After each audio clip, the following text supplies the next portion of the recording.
tetapi kebenarannya mengingat yang menyampaikannya itu adalah hidup selama-lamanya. Ini bersifat dari generasi ke generasi, tetap update. Selama untuk siapa, kepada siapa surat ini dibagikan, disampaikan, ditujukan, gitu ya. Nah, kita sebagai seseorang yang punya hubungan baik komunitas maupun pribadi, dan kita biasanya medianya sekarang sudah tidak pakai surat. Kalau dulu ada surat ya, sekarang surat sudah tidak zaman. Sekarang chatting WA gitu ya. Nah, di samping grup seringkali ada nomor-nomor tertentu ya, itu mengirim chat pribadi, japri istilahnya. Nah, menurut kita mana lebih penting, grup, berita di grup atau chatting pribadi? Sama Pak nilainya itu. Kalau hanya berita misalnya, turut berduka cita, Ya, itu sampaikan pribadi, dengan di grup pada mawon Pak nilainya. Itulah kira-kira. Sama-sama duka cita. Atau si Anu sakit di rumah sakit, sakit keras, pribadi dengan grup sama nilainya. Misalnya ucapan selamat ulang tahun gitu ya, lewat grup sama japri. Japri lebih bagus. Japri. Jujur japri. Oh, kalau itu tergantung Mbak. Kalau aku mau diucapin selamat, tahu juga gitu ya. Tidak pengaruh apa-apa bagiku. Nah, sekarang begini. Ambil katalah begini ya. Misalnya perbedaan antara grup dengan japri itu kan, kalau japri misalnya minta tolong sama kita gitu ya, lewat grup ya, padahal sifatnya japri pribadi, sifatnya pribadi. Misalnya saya bilang, Pak Joko, nah di grup saya kan urusannya, saya nyebutkan Pak Joko, saya punya tulang rumah gitu ya, tapi beberapa kali ketika ada urusan apa gitu, saya tidak elok kalau lewat grup, betul kan? Betul. Apalagi kalau mau pinjam duit gitu kan, Pak pinjam duit. Nah, japri gitu. Nah, sekarang begini, misalnya kita pernah enggak japri seseorang tapi ternyata dibaca pun tidak, lewat chat itu loh, kira-kira perasaannya nih? Enggak ya. Kecewa, sedih, tanya. Saya kepengen Bapak Ibu dan Saudara menerapkan, karena firman itu hidup dan itu pedang bermata dua dan itu bersifat ya, kita sendiri memang mengharapkan firman itu digenapi kalau janji ya. Nah, sekarang ketika Tuhan menuliskan kepada Yohanes atau mengajak Yohanes, hebat narasinya Yohanes itu, aku ada di Pulau Patmos itu oleh karena kesaksian, salah satu sebabnya itu rekan sekutumu dalam kesusahanmu, dalam menanti-nantikan Tuhan Yesus, dan aku ada di sini itu oleh karena kesaksian Yesus Kristus. Jadi seolah Yohanes sadar bahwa dia posisinya ketika di Pulau Patmos itu, Yesuslah yang merekayasa, menempatkan dia ada di Pulau Patmos itu untuk Tuhan itu kemudian bersifat personal, bersifat pribadi. Bukan seperti ketika Paulus didatangi oleh Tuhan ya, di jalan ke Damsyik itu, yang lain bisa melihat tapi Paulus buta, sementara Yohanes ini dibawa dulu ke Pulau Patmos dan sendirian. Dia itu kemudian diberi penggenapan janji seperti yang Tuhan Yesus janjikan dalam Matius pasal yang ke-16 ya. Ada satu orang di antaramu ini yang tidak akan mati sebelum dia melihat anak manusia menjadi raja yang datang. Nah, itu ya. Nah, untuk apa? Maksudnya itu, tuliskanlah ini apa yang akan aku tunjukkan kepadamu apa yang sedang terjadi, tetapi dalam dimensi sudut pandang ilahi, ya, dan yang akan terjadi, gitu. Lalu tuliskan itu kepada jemaat, ya. Jadi tujuan pengalaman yang sesaat lagi akan dialami oleh Yohanes itu kok dialamatkan ke kelompok tertentu atau kepada gereja, kepada jemaat. Dia tertarik, sopo tadi saya ngomong, dia berpaling. Lalu dia melihat ada serupa anak manusia, itu bahasa simbolik dia kalau ketemu dengan Yesus sudah dibangkitkan. Ya. Dan penampilannya itu beda banget Bapak Ibu dan Saudara. Sudah berbeda, tidak seperti yang Yesus dulu tempat dia meletakkan kepalanya. Yesus yang mengalami perubahan dari hari ke hari berbeda-beda. Hari ini Yesus sesaat kemudian segar gitu, tapi saat kemudian dia merasa lapar, dia merasa capek, istirahat. Ya, dulu Yesus itu tegak berdiri di buritan kapal dan berkata tenang, teduh, kuat banget, mantap. Tapi tiba-tiba Yesus itu saudaraku dikepung orang nabrak, lemah, loyo, dan tiba-tiba mati digantung tanpa bisa berbuat sesuatu.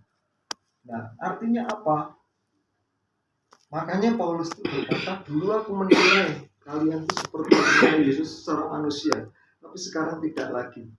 Bapak Ibu, kalau kita mengingat statement kita berkata Tuhan Yesus tidak berubah, dulu sekarang selama-lamanya, itu jangan Yesus yang manusiawi. Kalau manusiawi berubah aja terus, itu alamiah. Kita ini dari waktu ke waktu berubah terus enggak? Berubah. Demikian juga Yesus. Dia manusia biasa. Berubah. Makanya dia bisa nangis. Dia bisa senang. Dia bisa ketakutan. Mosok Tuhan ketakutan. Ya itu. Makanya yang dilihat oleh Yohanes sekarang ini adalah betul-betul Yesus yang tidak berubah. Yang sebenarnya Yesus yang awal dan dalam kemuliaannya, gitu saudara. Yang dia memberikan statement, akulah yang awal dan yang ada, yang sudah ada dan yang akan datang. Lalu dia kemudian ditegaskan lagi, tuliskan ini, ya, apa yang sedang terjadi dan yang terjadi kepada jemaat. Nah, yang dia lihat pertama kali, dia itu yang mulia itu berjubahkan itu dengan selempang apa namanya, emas, ya, kemudian rambutnya putih gitu ya, matanya pengen dicermati, itu matanya seperti apa itu, terus dia memegang 7 bintang gitu ya, 7 bintang gitu ya, terus gitu. Kemudian ketika dia terpesona itu, kepaksa nunduk, dia melihat kakinya pun juga mempesona seperti itu. Lalu dia mengangkat wajahnya lagi, dia mencoba melihat, betul-betul sesuatu yang dulunya di zaman Paulus dulu tuh Paulus sampai buta, tapi sekarang Yohanes bisa melihat physically. Saya tuh membaca ini, kesan pertama saya ya, ini manusia hebat banget Yohanes ini. Kok bisa manusia biasa yang Musa dulu berkata, mati itu, nggak melihat pemerintahan mati itu. Ini Yohanes ditunjukkan seperti itu. Wah, ini Yohanes itu memang suci hati betul. Maka patut kalau dia bareng kata percaya dan berapa dan dia harus menyucikan dan hidup seperti Yesus hidup, itu layak dia ngomong seperti itu. Makanya di zaman dulu Bapak Ibu dan Saudara, mohon maaf ya, ini yang saya ingin kita memberikan warning buat kita semuanya. Dulu suratan Yohanes ini, kitab Wahyu, itu menjadi bacaan wajib bagi jemaat-jemaat eranya. Dan itu yang membuat mereka itu kualifikasi umatnya itu bisa kita baca dalam Kisah Para Rasul. Kalau kita kemudian menemukan sebuah perbedaan, betapa jauhnya levelnya, kita memang modern. Gereja sekarang luar biasa, modernnya saudaraku luar biasa. Modern, waduh tidak pernah susah-susah lagi. Bahkan mungkin kita itu tidak tertarik lagi pikul salib. Salib pajangan wae lah. Kalau kau mau bepergian ya aja dipikul, wong sudah punya kau bapak naikkan belakang gitu ya, tidak usah. Itu zaman kuno, sekarang kita era modern gitu ya. Nah bedanya di mana? Saya melihat bacaan wajib yang menjadi concernnya, pengajaran dasar yang utama. Dulu mereka itu bacaannya seperti ini, kitab Wahyu itu. Zaman sekarang surat pribadi ini tidak digagas. Jarang orang khotbah kan. Nah sekarang oke, kita punya alasan tertentu untuk mengabaikan kitab Wahyu dengan berbagai macam dalil. Sulit lah, dimengerti lah dan sebagainya. Oke, nah si penulisnya perasaannya piye? Gereja sekarang minta diberkati Tuhan, minta diperhatikan, wah berdoa puasa bla bla bla bla bla bla bla bla terus gitu. Tetapi surat pribadinya Tuhan dibaca pun tidak. Gitu loh saudara. Kalau ngocok ngeri. Loh ini kenapa Bapak Ibu Saudara tolong ya. Yang pertama ada dua hal dalam kitab Wahyu itu yang tiga saudara. Yang pertama gereja itulah satu-satunya lembaga di seluruh agama yang lain yang diberitahukan Tuhan pernyataan pribadinya dia. Kepercayaan yang lain itu Allahnya itu misteri. Hanya kita gereja itu diberitahukan namanya, di mana langit dan bumi mesti tunduk. Tolong Bu, saya dengar kesaksian Bu Paulus ya, ya. Tolong Bu, ajaran kuasa nama Yesus lagi. Sudahlah, nek soal peperangan rohani, saya itu sama sekali tidak gagas. Orang harus bergumul macam-macam dan sebagainya. Mohon maaf, sesekali perlu poso sesuai dengan Alkitab untuk memerangi. Tapi ketika itu levelnya adoh. Tapi kebanyakan yang kita lihat itu kita itu ketipu. Ingat siasat iblis itu tipu muslihat. Katakan Tipu muslihat. jadi nek mau ngadepi setan itu ojo melihat penampakannya, itu tipu muslihat. Jadi begitu kita ngadepi setan itu yang pertama kali kan iki tipu-tipu ini. Gitu loh. Nah ingatkan, karena saya ada hamba Tuhan yang tak layani. Wah dulu dia beli sapi itu Pak aku ini. Makanya ada tipu muslihat ini itu kecenderungan jiwa. Gitu loh. Itu yang disebut indigo. Ya, indigo. Nah, kalau indigo itu bisa halusinasi, Bu. Bukan melihat betulan. Nah, orang kalau sudah melihat wah ini melihat, saya punya kerinduan itu yang kedua. Ya, tolong. Ketika gereja itu diberitahukan siapa Yesus itu pertama kali perwujudannya. Dia anak manusia. Ya. Dan kenyataan banget Bapak Ibu kita menjelang Paskah ya. Tolong ini direnungkan. Sekarang kenapa kok Yesus itu mesti menjelma menjadi manusia dan mati di atas kayu salib? Sesuai dengan ayat ini. Ini menjadi pernyataan baru loh Bapak Ibu dan Saudara ya. Kita tidak akan ketemu pernyataan Yesus di dalam ayat ini. Alfa, yang awal dan yang akhir, yang hidup itu betul. Tetapi yang telah mati tapi hidup. Itu pernyataan setelah lewat Paskah. Amin. Amin. Yesus. Bagi siapa? Gereja. Untuk mewujudkan apa? Itu menegaskan begini Bapak, Ibu, dan Saudara. Tuhan itu kasih adanya. Allah kita itu kasih adanya. Amin. Amin. Betul ya? Betul. Nah, kasih ini sesungguhnya perlu sekali untuk diwujudkan. Kasih selama tidak diwujudkan, ya tidak bisa dirasakan apa-apa. Betul nggak? Betul. Butuh sasaran. Nah, untuk membuat sasaran kasih inilah, maka diciptakannya langit dan bumi, dan spesialisasinya ketika dia menciptakan manusia. Maka ketika menciptakan manusia, wujudnya fisiknya itu jelas-jelas dikatakan diambilnya dari debu dan tanah, dibentuk. Itu pun kalau mulai membentuk itu mesti, ya kita tahu karya seni lah, mesti dengan cermat, gitu. Tapi yang utamanya itu, maka sesudah itu Tuhan mengembuskan ruahnya.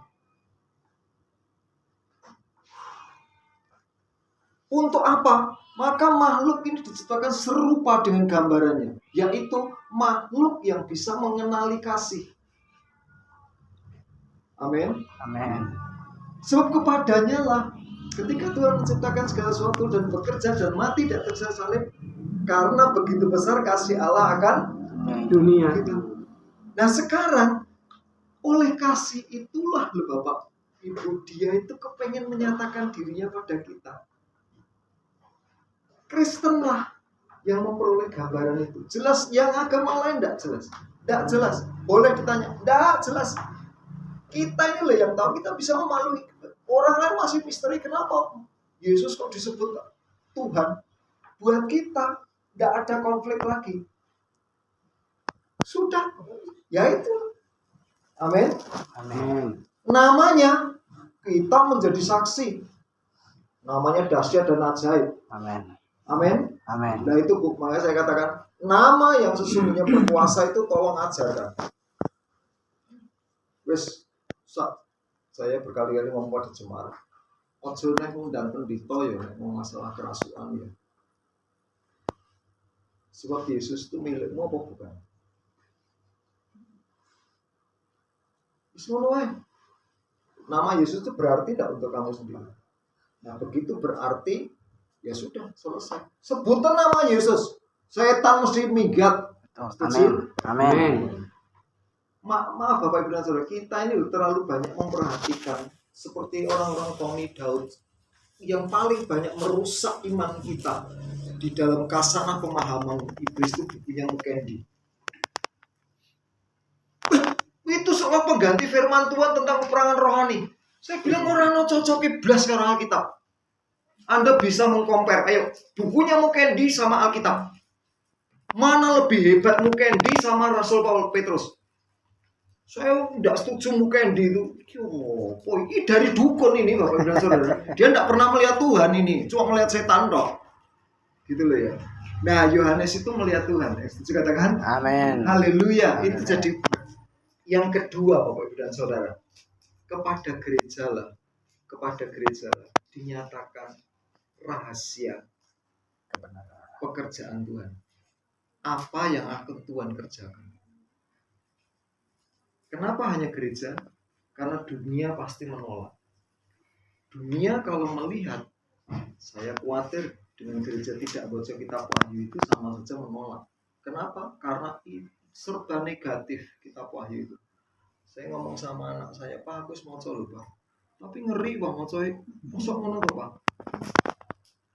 Aku takon nih. Kamu percaya enggak nek Tuhan bisa mengerjakan seperti itu? Tapi angel ya Pak ya. Masuk Tuhan ngono sih Pak. Pak, mata nih wong pirang-pirang bulu mengizinkan itu pembunuhan. Nah, coba. Dan itu betul loh udah. Tetapi itu dinyatakan kepada gereja. Lah kenapa kepada gereja bukan kepada dunia? Karena gereja yang harusnya ngerti isi hati Tuhan yang sesungguhnya. Nah saya khawatir kalau gereja kehilangan patokan bahwa Tuhan itu berdaulat. Petrus sudah mengatakan ada yang dipeliharakan untuk diselamatkan, tetapi ada yang dipeliharakan untuk dibinasakan. Nah sekarang kita mau pilih yang mana? Kan begitu. Nah, kepada gereja. Maka kalau gereja kita abai terhadap surat ini, kita terus jangan bertanya lah apa kehendak Tuhan, apa rencana Tuhan. Kita pasti akan mengerjakan apa yang disenangi oleh manusia. Sudah. Kulturnya kan begitu, Bapak Ibu dan Saudara. Kita hanya senang mengerjakan sesuatu yang baik untuk kita, bukan? Betul ya? Nah, kalau kita mau jadi Nuh, tidak mungkin. Karena Nuh buat perahu untuk apa? Bumi akan dihancurkan. Janjinya Tuhan eksklusif banget, kamu dan keluargamu. Lah Nuh kan punya kakak adik. Nuh kan punya paman, punya pakde.